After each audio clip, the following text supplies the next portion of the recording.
another day with the definitive experience for the Nintendo Wii replay. It's pretty good.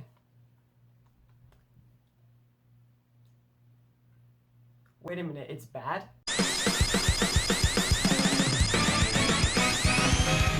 Double reach to the world, what we can do.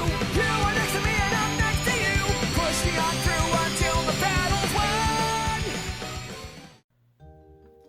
You guys remember the Nintendo Wii, right? It was home to so many classics like Mario, Mario, Mario, Mario, Mario and Sonic, and Ninja Bread Man.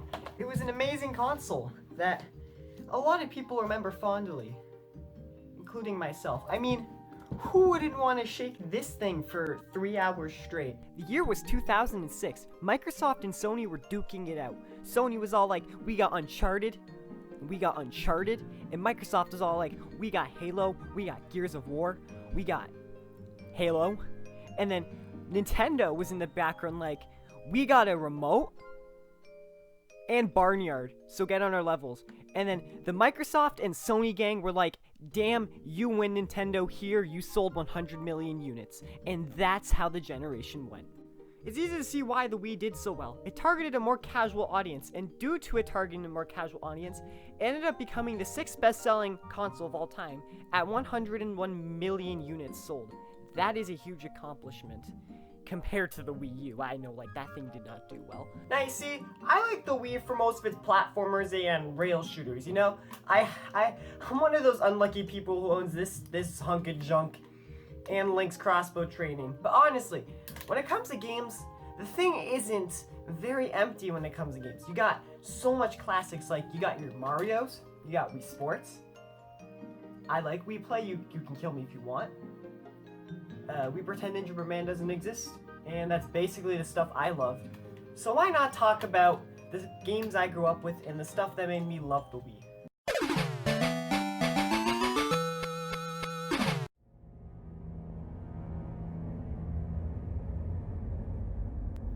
This isn't scary. I can feel them. Ah! Dead Space Extraction was a rail shooter for the Wii developed by EA. And there's not really much to say about this one. You go around shooting aliens from the Dead Space universe with the zapper if you're a deranged lunatic, and that's basically it. On to the next game.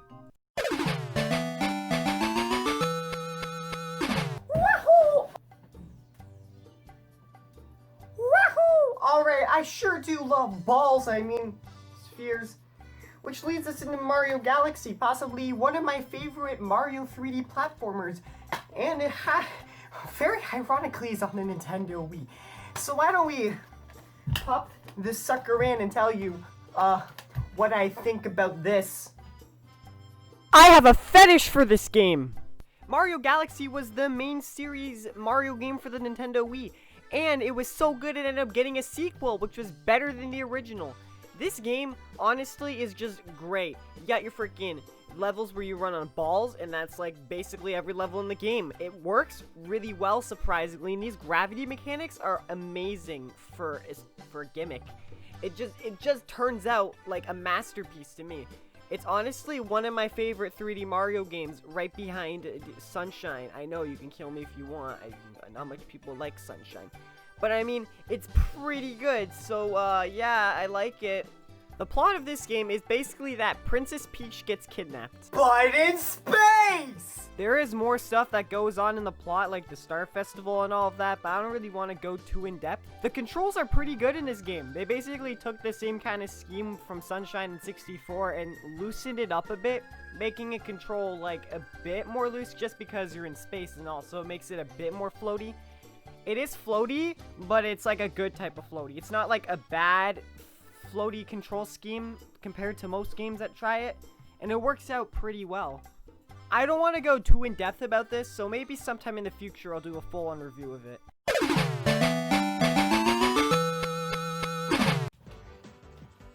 Hiya!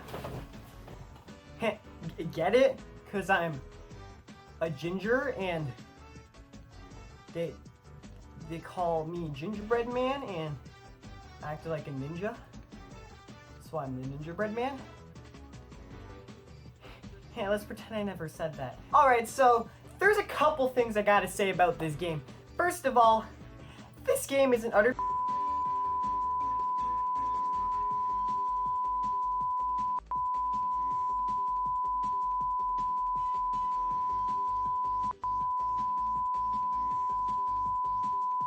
Get all that? Crap, I might have to censor that. This game blows. It's funny because while researching this video, I actually found out Gingerbread Man is just a reskin of some game called Trixie in Toyland. Yeah, I can see how lazy this is put together. It is just not good. This game controls like absolute garbage. You push, like, if you push gently, you just, like, will walk really slowly. If you push all the way, you just go, brah, like, just super speed as fast as possible. And it is just bad. And don't get me started on the freaking combat. Combat's like shake the Wii remote because, you know, it's a Wii game. You gotta be all gimmicky and such. And what that does is that it is some of the most unreliable motion control scheme I've ever seen. They also made it so it was flick up with a nunchuck to jump. And that nearly frustrated me because I found out that you can just use the Z button, which they should have told you during the game. Like, why don't they tell you? It's really funny because this was like a year ago. I saw it at a thrift store for $5 and I was just like, this actually looks pretty good. And I, for some reason, didn't pick up the other game. The other game was, I think it was around, it was freaking SpongeBob Squiggle Pants, and I had a U-Draw, which makes me mad about that. And what happened is, when I picked up the game, I was so excited to play it, and I was like, damn, this must be really good. And then I put it in my Wii, and I was just like, I played for like 5 minutes, and I was just like, yeah, no, this is bad.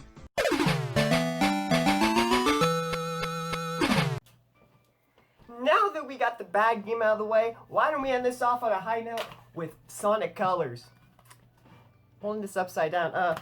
This is honestly one of my favorite games of all time, and I don't care what you say, it's good. It's a good game. I know it's a Sonic game and everyone hates on those, but I love this one with a burning passion, and if you get mad at me, I'll be sad. During the time period where we kept on getting bad Sonic games, which is still going on to today, Sonic Colors came out, which was a pretty positive light for the series, and then right after that, we got a game that was basically just as good, which was Generations. Yes, I get it. One of my favorite games of all time is a Sonic game. Bully me in the comment section if you want to. But honestly, this game has great variety in levels. My favorite is probably Sweet Mountain, just because of the music and the theme of it. Aquatic Park is a good second, just mainly because of how chill it is and laid back. The boost meter is pretty surprising for this one. Instead of how in the other games you just use it to go as fast as possible, in this one, you only get it from time to time because it's very limited compared to all the other boost games. Instead, they focus more on the Wisps, which is like a power-up system that works surprisingly good. And I actually like the Wisps, even though my one problem is they keep using them in the more modern games and probably bank on how good this game was. But other than that, honestly, this is like one of my favorite Sonic games, if not my favorite Sonic game. Mania is probably my favorite Sonic game, honestly. But actually, I just like this game, so yeah. Now you see, the Wii, it had a lot of variety, and the games were great. I love the console just for those games in general. But you know, I forgot to talk about one game. The definitive experience for the Nintendo Wii. The Dog Island!